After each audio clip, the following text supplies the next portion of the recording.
video I am going to tell you how to add multiple counters in Elementor in a single row, right?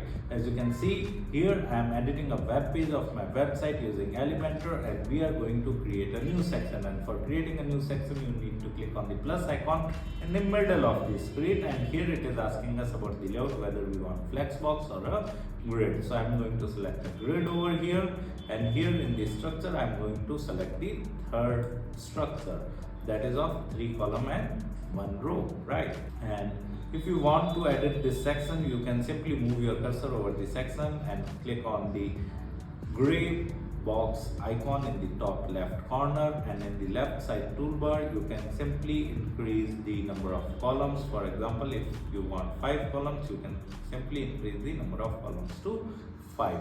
So now our section consists of 5 columns and 1 row, right? And we are going to add text counter in each particular column. So for adding text counter, you can simply go to the add element button on the black header line on the top and click on that, and here you can search for text counter. You need to search for counter, right? And drag and drop this counter widget into the first column. And now you can again add counter to the second column, and then third column, and fourth and fifth.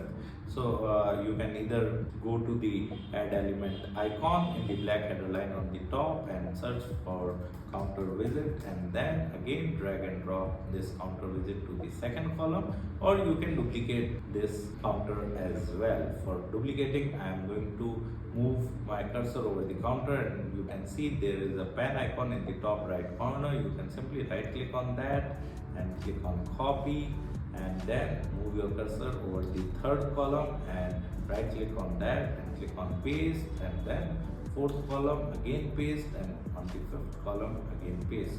So as you can see, we have successfully added multiple counters in the one row itself using Elementor. Now you can edit each and every counter, right? You can change the colors, you can change the figures, and you can change the titles of these counters. Apart from that, if you want to learn more about Elementor, I have mentioned my blog link in video description. You can simply visit my blog and read articles related to Elementor with video tutorials. And if you are interested in learning digital marketing in detail, then also I mentioned my website link in video description. You can simply visit my website, explore our digital marketing course, and you can purchase the course directly from there. Thank you so much. If you want to learn digital marketing for free, then subscribe Digital Bikana YouTube channel right now.